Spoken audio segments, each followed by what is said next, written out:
What's good, y'all? We're back with another recap of The Family Business New Orleans, Season 1, Episode 2, entitled Rest, No Peace. As the LeBlancs lay Pierre to rest, the Duncans do their best to clean up the mess as reinforcements arrive from New York City, y'all. What's good, everybody? It's your girl, Tika Deshawn, right here at All Things Ruthless, home of the Ruthless Addicts, here to bring you guys a recap of Carl Weber's The Family Business New Orleans, okay? How y'all feeling about that theme song? Drop in the comments. Let me know below. We're going to dive right on in. I love that they're giving us what it looks like in New Orleans / Louisiana. They're giving us the swamps. They're giving us the outside environment. We got a few gators on site, y'all. I'm absolutely loving this whole vibe, the feel, the cinematography, and everything is giving me New Orleans. So we're going to see the Crescent Boys, and they're about to drop a body off. Matter of fact, they're dropping off 2 bodies in the swamp. That would be Red as well as his son. But then Prince sees a Porsche over there. That Porsche belongs to Pierre. However, we know that Pierre has been unalived, unfortunately. So they go over to the vehicle and they tell whoever's in the vehicle to get out. Now, they're going to keep this a mystery for now until, we'll get into who's actually in the vehicle. But then we're going to see a moment where Ernestine is casting her spell of protection over Floyd. Again, I'm like, girl, you got to cast a spell every single day. But Floyd, he's going to fall under it. He's under the spell. So back at New York, y'all, we're at the airport and we see where Marquise draws his blicky and Nevada tells him, hey, calm down. That's our vehicle. Look at the tag. And so he puts it down. Out comes Mama Nene saying that she's going to go to New Orleans with her family as well. And then they're also going to take one of the drivers. He says that Vegas felt like he could use a little more help when they're out there at New Orleans. So they're not going empty-handed. They're literally going to, as a family, they're going to wreck some stuff. And Mama Nene is coming. She says she been a Duncan way longer than any of them have been. So she knows how to handle herself. She knows how to carry herself. She knows what situation she's going to go into. So we'll see if Nene has to handle some business out in NOLA. So anyway, y'all, we are at the funeral. We're making our way New Orleans style funeral. And of course, Cousin Mo is not feeling it. It feels creepy to her. This whole dancing around on a funeral and all this stuff. She's just not feeling it. They're slow walking down. And I really don't know the meaning behind why they do the funerals the way that they do. But they have a live band. They make their way to, I don't know if it's a church or to the cemetery, but that's how they're doing it so far in New Orleans. But then we're going to see Floyd, and he has to go over and talk to Todd. And Todd has basically violated. He says that he was going over to Fred to talk to Fred because they're going to go and talk to Jean-Pierre or Jean LeBlanc to let him know that, they found the body at the club at the Midnight Blues, but they didn't do it. And of course, Floyd is like, nah, because this is not what you said. You basically are trying to break your agreement. And so with that being said, y'all, we get to see who Floyd really is, because Floyd don't play about his family, and he ends up popping Todd and taking him out, taking him to the king, taking him to that New Orleans funeral dance line. He is out of there, y'all. Unfortunately, he has crossed the barrier, and Fred knows, which is his partner, and Eric. They all know they were headed to talk to Pierre or to talk to Jean LeBlanc to let him know, hey, this is what really went down. But they are putting that to a stop. Then we're gonna see Big Shirley as well as Mo and Jean LeBlanc, and just telling them, I apologize I'm sorry for the loss of your family member. Let me know if there's anything we could do. Then we'll see Fred. He's at home. First he gets a phone call he's looking for Todd, and ends up a knock at the door. It ends up being cousin or Uncle Floyd, and Uncle Floyd lays this man out. He sent him to the king. So they're eliminating all of the problems or potential problems. And of course, Big Shirley ain't no punk. You know what I mean? She came to eliminate the problem too because Eric was there and he was ready to run his mouth as well. And he got poked up. They're sending people to the upper room, y'all. That's all I can say. Shirley ain't no joke, y'all. But back on this plane ride, of course, we know Big Shirley don't want anybody, or she doesn't want her son fooling around with LC and the New York Duncans because of the things that have happened in the past. Y'all stay locked in because I'm going to show you the connection to Mama Shirley as well as LC Duncan. Then, like I said, Floyd meets up with Shirley. She lets him know, hey, I handled that situation with Eric. And he says, well, I handled that situation with the other two, Floyd, or with Todd and Eric. Now listen, or Todd and Fred. Listen, y'all, this one right here, I paused this moment for a reason. This lady right here, we don't have her name exactly yet, played by Denise Boutte, but I do not trust her. I think that she is Jean LeBlanc's side chick. I could be wrong. Her title could be something totally different, but I think she's his side chick because he's not giving in to his wife, but she gives him a specific look. So anyway, we're going to see Saint as well as Prince, and they're letting Jean know, hey, we got somebody that we found in Pierre's car. He lets his wife know, hey, I want to go pour out a little liquor for, Pierre, the way we would do.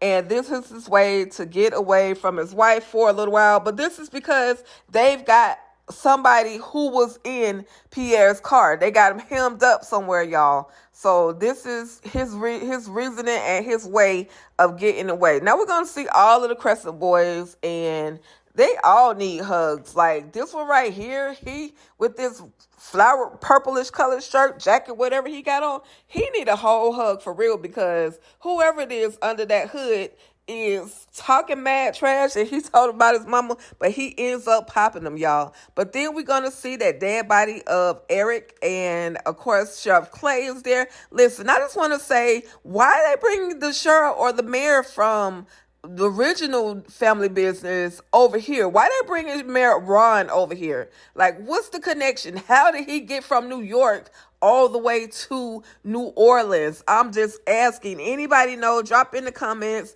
And let me know your thoughts. Yes, he's a recurring character. He's been on Family Business for a while. He was in New York. Now he's in NOLA. So anyway, we're going to see Marie, and she's trying to convince her man to go upstairs and take a bath. And we're also going to see Larry is trying to get his drugs. He's trying to find his medication, but he got them, the kids, everybody, Kenny and everybody, they're about to rob the drugstore. They have to go in, do what they have to do so they can get the drugs now. But then we're going to see, like I said, Marie, she's setting up the scenery for Jean and herself to have an intimate night. She says that relieving some stress sexually can help you relieve stress, but he's not feeling her at the moment. He's saying he's distressed because he wants to see what is going on, handle what's going on with his brother. He tries to assure her that he is not cheating on her because she asked him straight up, who is the other woman? But like I said, y'all, the woman portrayed by Denise Boutte, I don't trust her. I don't know if she and Jean have a relationship, have a pre-existing relationship, but the look that he gave her and the look that she gave him makes me suspicious. So anyway, Jean has decided that he is going to go in another direction. And like I said, he tries to assure her there's nothing going on. There's nothing. I used to be like that. Now I'm not like that, bro. You a man. So at this point, I don't even know. I can't trust it. But anyway, what does she do? She go to the Rose. All I can say is, she did what she had to do, rather than go find her another man. But will she find her another man? Y'all say locked in because you can't keep her lonely but for so long. So anyway, you guys, we see the crew and they decide they are in the drugstore and they doing what they got to do, knocking folks out to rob and steal and pillage and take the drugs that they They really don't know what they're looking for specifically, so they just grab a whole bunch of drugs, basically thinking they're going to actually use these drugs to sell. But Larry has other plans. So back at where the Crescent Boys are, we're going to see Saint, we're going to see Jean, we're going to see Prince. All of them are there, and just saying that we got this guy inside of here. He's a little beaten up because we had to put him in his place, but he's in there. He's not really saying a whole lot. So Jean is walking in. He walks in and he sees everybody. And y'all, look at that. Sebastian. Listen, Sebastian was in New York, but now he's not. I guess this is where he has been when he disappeared in the last season of Family Business, New York style. He had been gone for a long time. So now we see he has made his way over to New Orleans. He's a big deal in the South, or I would say the Miami area. However, he was trying to be even bigger. So I guess branching out to New Orleans is how he was going to get his popularity, or get more money. He was trying to work out a deal with Pierre. Pierre was lying, saying that he was the number one cat on the spot, but Jean let Sebastian know that that's really not the case, that I'm the HNIC in charge over here, okay? And so everybody is laughing because Sebastian just really had no idea. But then we're standing outside the Midnight Blues, and we're seeing Mo as well as Big Shirley, and they see a nice limousine SUV pull up, and it's like, oh, who is that?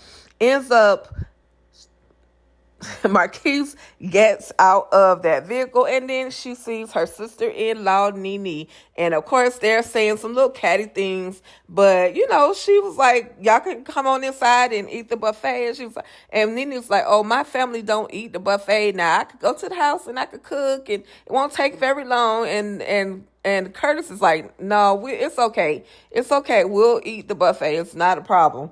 Cause Nene on some bougie stuff. But at the end of the day, there's a history as to why she is mad at them. And again, all of this stuff is in the book, but we're talking about the TV show right now. But anyway, Larry is out there spazzing out because he can't find the blue pills that he's supposed to be taking. He can't find his medicine right off the bat, because literally when they went in there, they didn't pick a specific pill. They grabbed a handful of pills.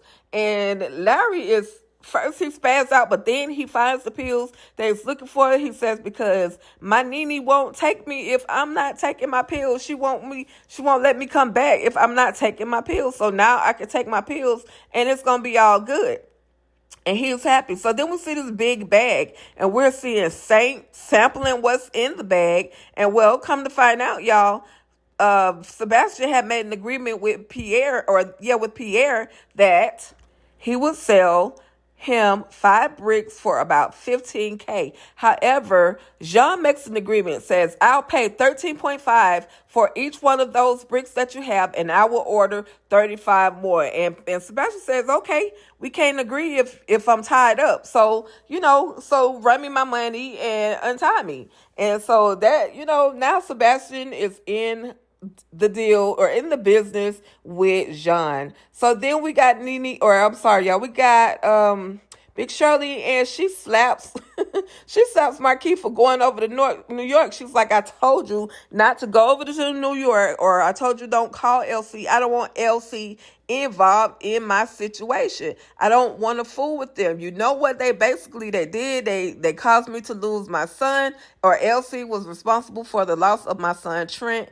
In so many words. But y'all, here's the image of Trent. We saw that Trent was the one in season 1, episode 1, where he went to go and get the car that was loaded with drugs that belonged to LC, that the Mexicans, they had a hold of that particular car. So anyway, the car ends up getting stopped. Trent gets stopped by the police, and the police end up popping him, but the police were working with Alejandro. And so now LC has lost a nephew, and this is why Big Shirley don't fool with him in that manner. So then we're seeing Nene, she's on the phone, she's talking to Larry, and he's let her know, baby, I got my medicine, I'm on my way back to Waycross. And she's like, but baby, I'm not in Waycross anymore, I'm in New Orleans. Well, what you doing in New Orleans? Just this whole dialect, this whole conversation.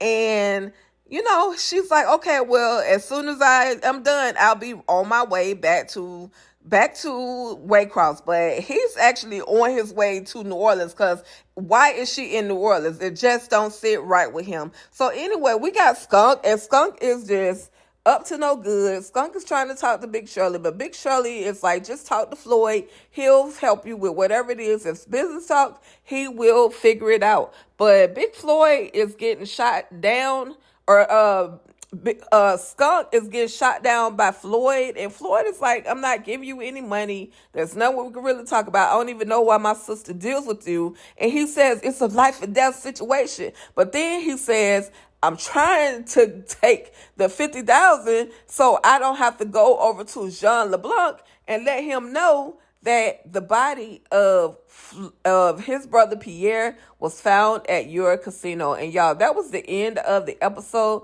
I'm absolutely looking forward to more of the Family Business New Orleans. Let me know your thoughts in the comments. How did you guys catch that connection, that Trent, that Elsie, that Big Shirley, that, that whole family connection? Let me know in the comments if you guys caught it. I'm definitely going to repost it, though, so that you guys can kind of understand what it was that I said, because, I throw myself out sometimes. But I do appreciate you guys for coming through, tapping in, tuning in, kicking it with your girl right here at All Things Ruthless, home of the Ruthless Addicts. Y'all, we're out of here. Stay ruthless.